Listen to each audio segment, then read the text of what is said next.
Hi, welcome to Box on the Box, Rock and Celluloid, Bob Brack for short. I'm over Box. I've got my final random review for you today, and it's 1981's Difficult to Cure by Rainbow. This released in February of that year. A pretty interesting year for metal albums and rock albums. Obviously had Judas Priest in Point of Entry, a bit controversial. Iron Maiden, Killers, maybe the best album. We're not charting as high as Iron Maiden. UFO doing The Wild, the Willing and the Innocent again, not charting as high as No Place to Run. After the initial rush of 1980, I think what happened was the people who were decided they were sticking with metal and weren't just getting on the bandwagon, they went out and bought those albums, but other people had maybe got tired of those bands, or they were like moving on to other things. But interestingly, Rainbow, I think this album made number 3, did really well, along with Whitesnake with Come and Get It. So going for the more hard rock bluesy sound with these albums. But of course, Rainbow got on a different singer in Joe Lynn Turner, who made the sound even more commercial.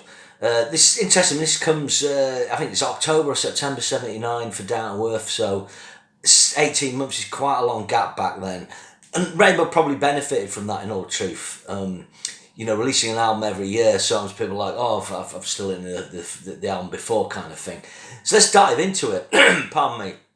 Obviously, this opens with I Surrender, which was a big hit back in the day. My friend had this on 7-inch. Listening to it now, I think there's two things that pop out to me. It's a really good commercial hard rock track. Joe Lynn Turner's does excellent singing, and obviously the chord arrangement and the melody line brings out those classical elements. But I think you can hear quite a bit, or a little bit of the influence of Jane by Stack Jefferson Starship. So obviously that's a hit back in 79. But with those bow kind of stabbed cut off chords, and on the chorus of I Surrender it does the do do do do do, playing the eighth notes on the keyboard. Again, that's sort of mirroring Jane. So I was sort of thinking maybe this was an influence on this. You notice the production solo on this, Roger Glover did a really good job. He's taken his cue from Martin Birch, I think, in his production style, which is basically work with a band, just get the performances, don't try anything flash, and he doesn't. Bobby Rondelli's drum sound cuts through on this. Obviously I prefer Cozy Powell, but he does a good job. Don Airey, Roger Glover, really good. Richie, of course. And Joe Lynn Turner sounds great, but you'll also notice on this that Joe Lynn Turner's singing quite high register, and he's more than capable of it. But that's because these tracks were written for Graham Bonnet with Graham Bonnet, I think. I don't think Graham Bonnet ever wrote lyrics, and I think these lyrics, generally, quite a lot of them are Roger Glover and so on. But they'd already written the tracks, and they're right up there because Graham Bonnet's got that insane range. So that's why a lot of the tracks here, it's maybe not bringing out that sort of bluesier element as much to Joe Lynn Turner's voice because he's up there. But I think the guy sounds great. I think coming after Dio and Bonnet, it's easy to forget him, but another great singer in the legacy of Rainbow. After that, Spotlight Kid. This is a really cool track. A lot of people will be aware of this. Really good. Got a crazy Richie. I'm not sure which piece of classical music he's taken off for the middle. It sounds really good. But it's got an insane solo by Don Airey in this. He goes a little bit outside and he uses a crazy sound. When I was listening to it again, at first it was like, maybe I don't like this, but I actually do quite like it. It kind of sets a different tone. Just go back, I Surrender's 4 minutes, of course it's a single, Spotlight Kid 4:54. So the next track is No Release. This is a kind of bluesy, sort of funky groove. A lot of Purple sort of vibe on this kind of Fireball era. Richie starts off with like delayed guitar, kind of playing the open strings in the key of E, I think, for the kind of bluesy vibe. But it's quite interesting delay on this, a little bit of chorus as well on this album, giving it that a little bit of polish that you would expect from this kind of music. Clearly it's designed to compete with the likes of Foreigner and Journey for the American market. I really like this track.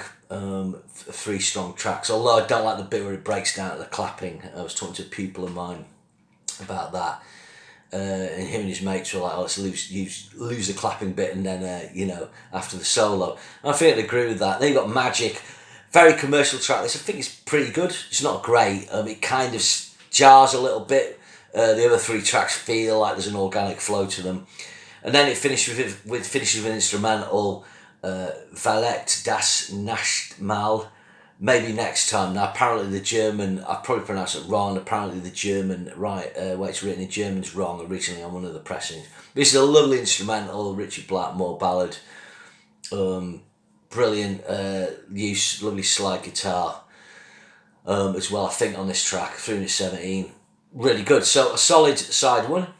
Side two opens with what might be the best track on the album and maybe the best track of the whole Joe Lynn Turner era. Can't Happen Here. I think the first thing that jumps out about this is how good the lyrics are.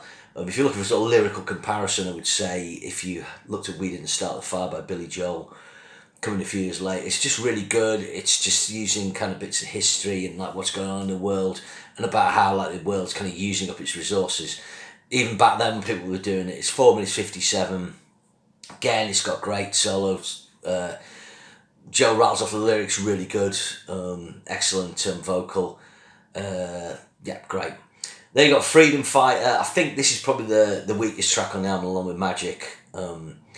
It's okay, it just kind of jars a bit. It just doesn't feel like it's quite right to me. Then you got Midtown Tunnel Vision. This is really like 70s Rainbow to me. You could probably even put this track on Long Live Rock and Roll. It's got a kind of groove like LA Connection or something like that. I really like this. The kind of bluesy element of this really brings out Joe Lynn Turner's soulful side of his voice. It's common knowledge that Richie Blackmore loved Paul Rodgers' voice, and I think he may have tried to do something with Rodgers. He certainly tried to do something with Phil Lynott at one point. And I think Joe Lynn Turner was the vocalist who had that quality, but of course he could get up into the higher registers, which you don't tend to hear with Rodgers. Finally, it finishes with Difficult to Cure. This is an instrumental in 12/8. It uses Beethoven's Ninth. I like this track. Quite unusual having two instrumentals on the album. Why that was decided, quite a strange move when they're trying to go for the American market. I think ultimately that's not what did Rainbow, but they just couldn't get the American market, and the cost of running a band and paying the salaries, exactly the same thing happened to Whitesnake. Richie Blackmore, tried to change the band. He brought Joe Lynn Turner, had David Rosenthal, Bob Rodelli was American, but he got replaced by another American. Eventually it was just him and Roger Blunt, but the highest I think the album charted, I think it was Straight Between the Eyes 30 or something like that. They never got a gold disc. So around Europe, particularly Britain and Germany, like Whitesnake, they were getting gold and silver discs, making a good living, but the expenses of the whole thing, and they're trying to break the States. And I think it was the same for Gillan as well, and it's weird. And then this precipitated what happened in all that. Basically, Blackmore and Gillan go back to Purple. They instantly get a platinum album, which had been eluding them. Sorry, in the States. Coverdale, he brings in John Sykes. He gets an American producer. He smooths out the sound. He goes slide it in. It goes gold. And we know what happened in 1987. So quite an interesting transition, but really kind of Richie Blackmore posing questions to himself and getting the answer. Well, if I want to do this in the States on the bigger scale, I need to go back to Deep Purple. But this is a good album. I think I'll give it a 7.5 out of 10. Like Down to Earth, it's a really good record, but I don't think it's up there with Long Live Rock and Roll and of course Rising. Okay, many thanks for checking out my random reviews. Maybe there's some of the albums there have encouraged you to check those out, or maybe not. But anyway, thanks a lot. Remember to share and subscribe. Bye now.